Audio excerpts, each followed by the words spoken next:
हम मीडिया से बहुत खुश हैं और मज़ीद तवक्कुआत रखते हैं कि ये जो करप्शन है, जो चोर बाजारी है, इसको ख़त्म करने के लिए मज़ीद थोड़ा सा स्टैंड ले। जो हम एक्सपेक्ट करते हैं वो ये कि एक तो न्यूट्रल मीडिया चाहिए हमें। जो ये मसाला मीडिया चल रहा है ना, थोड़ा सा इस पे एतराज़ है। बाकी मीडिया बहुत अच्छा रोल प्ले कर रहा है, लोगों के इश्यूज़ को भी सामने लेके आ रहा है, और हम चाहते ये हैं कि मेनली इश्यूज़ की तरफ जाएं और उनके सोल्यूशंस की बात की जाए। मतलब ये जो अभी कुछ हम देख रहे हैं चैनल्स के ऊपर इस तरह की डिस्कशंस चल रही हैं जिनका हासिल कुछ नहीं है एंड ऑफ द डे, सिर्फ ये है कि मसाला है, लोग देख रहे हैं, बेइज्जत किया जा रहा है लोगों को।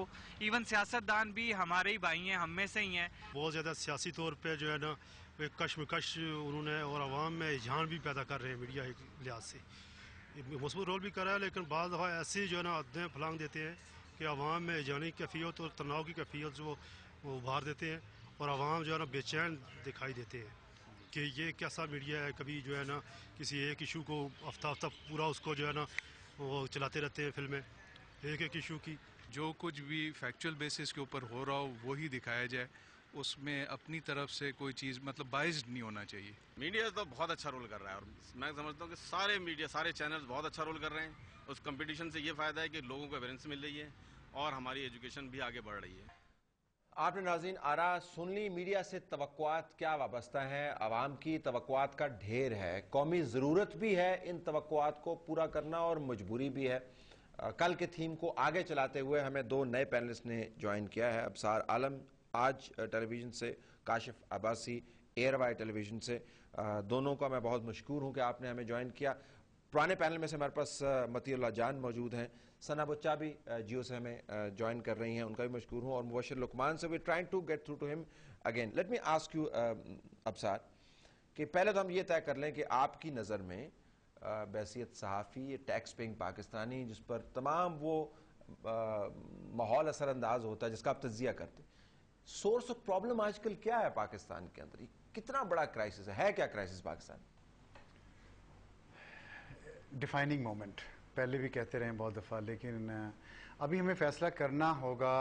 ये फैसले का वक्त है और फैसला ये करने का वक्त है कि क्या एक कौम के तौर पर, एक रियासत के तौर पर जो हमारी जिम्मेदारियां हैं हम उसको पूरा करना चाहते हैं या नहीं। और वो जिम्मेदारियां इंटरनेशनल लेवल पे भी हैं और डोमेस्टिक लेवल पे भी हैं। आवाम को जो टैक्स की आपने बात की, जो टैक्स देते हैं उन पे भी जिम्मेदारी है रियासत की और हुकूमत की और उसके इदारों की, और इसी तरह हमारी इंटरनेशनल ऑब्लिगेशंस भी हैं।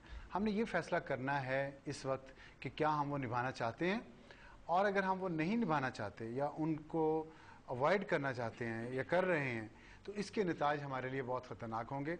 और मैं कोई डूम्सडे सिनेरियो नहीं पेंट कर रहा, जो नज़र आ रही है चीज़, मुझे नहीं लगता कि कोई रियासत दुनिया में इस तरह चलती है जिस तरह हम चलाना चाह रहे हैं, और अगर चलेगी तो खुदा न खास्ता इसका हशर भी वैसा ही होगा जो बहुत सारी अफ्रीकी रियासतों का इस वक्त हो रहा है। हम खाना जंगी का शिकार हो जाएंगे, डिस्टेबलाइजेशन तो हुई है। अच्छा, ये दूसरा सवाल इससे related before go to Kashif के, तो मैं ये समझा आपकी बात से कि ये जिम्मेदारियां ना निभाने का जो अंदाज हमने अपनाए रखा है, असल में बहरान वही है क्योंकि जिम्मेदारियां नहीं निभा रहे हैं हम बतौर रियासत, बतौर हुकूमत, बतौर सियासतदान, पब्लिक रिप्रेजेंटेटिव्स, लिहाजा उस बहरान का शिकार है जिसकी आज हम बात करें। उससे ज्यादा है, कुछ एरोगेंस बहुत ज्यादा है। जिन पे जिम्मेदारियां हैं वो उनकी सोच जो है वो एक साम्राज्य कुव्वत की सोच है, जो अमेरिका की सोच है पाकिस्तान की तरफ, क्योंकि हम गुलाम हैं ना अमेरिका के, अमेरिका से भीख लेते हैं, तो वो हमें ट्रीट करता है कि मैंने 80s में तुम लोगों को पैसे दिए, मैंने इस्तेमाल किया, फेंक के चला गया, मुझसे शिकायत मत करो, मैंने तुम्हें पे कर दिया था। अब उसी तरह हमारी हुकूमत है, हमारी जो रूलिंग इलीट है, जिसमें सियासतदान भी हैं, जिसमें फौजी क़यादत भी है, जिसमें ब्यूरोक्रेसी भी है, वो हमारे साथ यही सलूक कर रहे हैं साम्राज्य कुव्वतों जैसा। वो कहते हैं हमसे गलती हुई, ठीक, ख़त्म बात, आगे बढ़ो, हमसे मत पूछो क्यों गलती हुई, इसको ठीक कैसे करना है। मसला ये है, यहाँ पे फ़र्क है। यहाँ जो हमारा साम्राज्य अंदरूनी है ना, वो हमें भीख नहीं देता, हम उसको टैक्स देते हैं, हमारे टैक्सेस से वो चलता है। वो हम तो चाहते हैं वो भीख भी हम ना लें अमरीकियों की, और वहाँ भी हम एक बराबरी की सतह पर बात करें। ये अंदरूनी साम्राज्य हमसे पैसे लेके हमारी बंदूक हमारे ऊपर तान लेता है कि हमसे मत पूछो अब हम आगे क्या करें, ये नहीं चलता। ये नहीं चलता। काशिफ, बहरान क्या है, सोर्स क्या है? एक तो मानता कौन है यहाँ पे, पहले तो ये बताया ना कि गलती मानता कौन है इस मुल्क में। अभी नेवल चीफ, आपका अपना नेवल चीफ कहता नहीं, सिक्योरिटी लैब्स हुआ ही नहीं, ये तो गलती से एक जगह पे इंतहा है ना। अमरीकी हेली गिर गया, वरना अगर हेली ना गिरता तो हमने ये भी नहीं मानना था कि अमरीकी हमारे यहाँ से उसामा बिन लादेन को लेके गए। लेकिन हमारे मसाइल इंटरनल और एक्सटर्नल जो सिक्योरिटी के मसाइल हैं वो तो हमने देख लिए। अमरीकी आ जाए हमें पता नहीं चलता, हमारी बेसिस पे कब कब्जा हो जाए, GHQ पे हमला हो जाए, नेवल बेस पे कब हमला हो जाए, और वो 14 घंटे तक 6, 4, 8, 10 बंदे आके उसको हॉस्टेज कर लें, हम कुछ नहीं कर सकते। सो इंटरनली हमारे मसाइल हैं, एक्सटर्नली अमेरिका अगर आ जाए, कल हिंदुस्तान चार दौड़ेगा, मुझे समझ नहीं आती। हम उनको रडार हमारे सो रहे होते हैं, दूसरी तरफ देख रहे होते हैं क्या कर रहे होते हैं। So these are two problems that security wise भी हैव। इंटरनली हमारा मसला ये कि हम इसलिए उन लोगों से जान नहीं छुड़ा पाते अमरीकियों से क्योंकि हमारे अपना हाउस इन ऑर्डर नहीं है, ना हमारी मईशत के ऊपर किसी की नज़र, ना इकॉनमी को ठीक करने के लिए कोई तैयार है।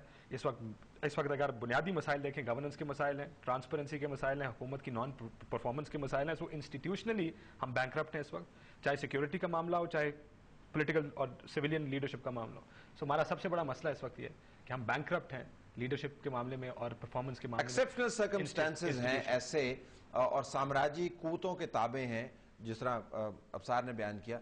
तो फिर साम्राज्यी कूतों से पीछा छुड़ाने के लिए नॉर्मल अंदाज में सम्मति फिर काम तो नहीं हो सकता ना। फिर आपको कुछ थोड़ा सा काम जरा ज्यादा तेज करना पड़ेगा, पब्लिक अवेयरनेस मोबिलाइज करना पड़ेगा, थोड़ा सा अपनी हद को बढ़ाना पड़ेगा बतौर मीडिया पर्सन।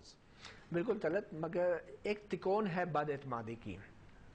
पाकिस्तान आर्मी एक तरफ, सियासी हुकूमत और अमेरिका।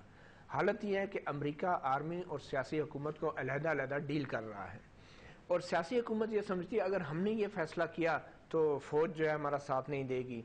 फ़ौज ये समझती है अगर हमने ये फैसला किया सियासी हुकूमत अमेरिका से मिल जाएगी। ये बदएतमादी की जो तिकोन है इसको मीडिया भी हवा दे रहा है।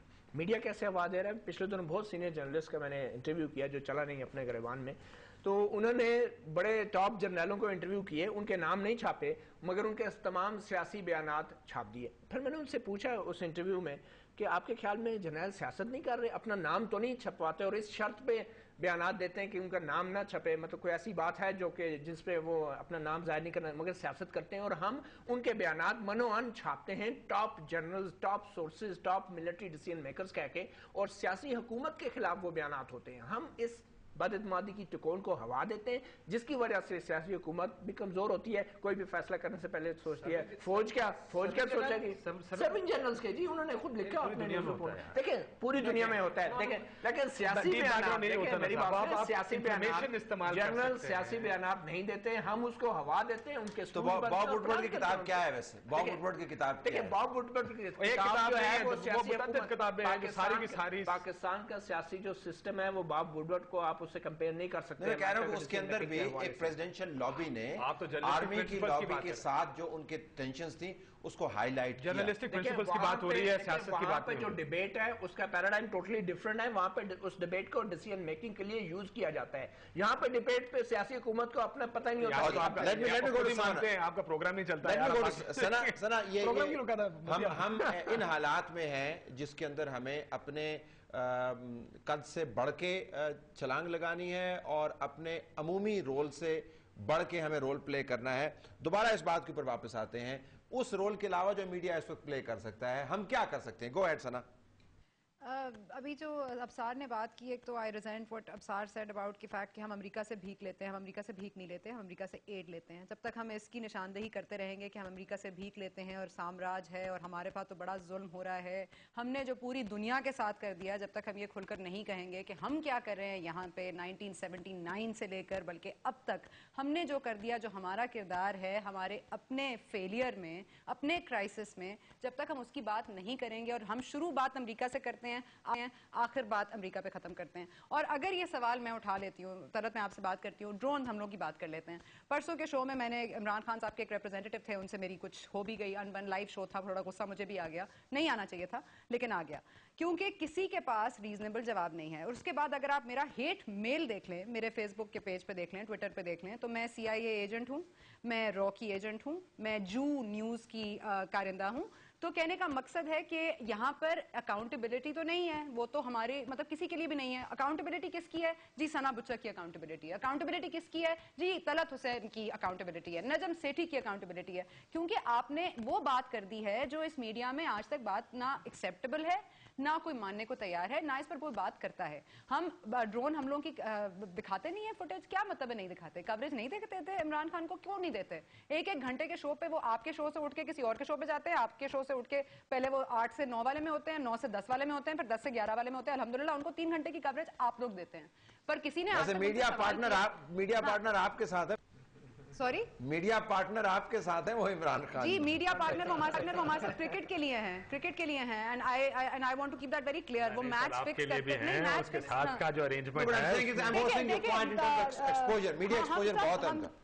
नहीं, हम सब हमारे सबके प्रॉब्लम्स हैं और ये बात बिल्कुल मानने वाली है। मैं यहाँ पर बैठ के कहूँ जी कि मेरा नहीं, मैं आपका पॉइंट रीइंफोर्स कर रहा था। मीडिया एक्सपोजर स्पेस जो है काफी है, किसी भी वजह से काफी है उनका मीडिया एक्सपोजर स्पेस। बिल्कुल है। इसलिए मैं कह रही हूँ कि आपने कहा ना मीडिया को क्या करना चाहिए, हम बार बार वही बात कर रहे हैं। तो मीडिया तो वही करना चाहिए कि आपने कहा ना पब्लिक परसेप्शन चेंज करनी है, मोबिलाइजेशन करनी है। मैं कहती हूँ आप अमेरिका को आज निकाल के बाहर कर दें, कौन नहीं करता? आप मुझे बताएं रेमंड डेविस को किसने दिया वापस अमेरिका को? क्या कोई कोवर्ट ऑपरेशन करके वो ले गए?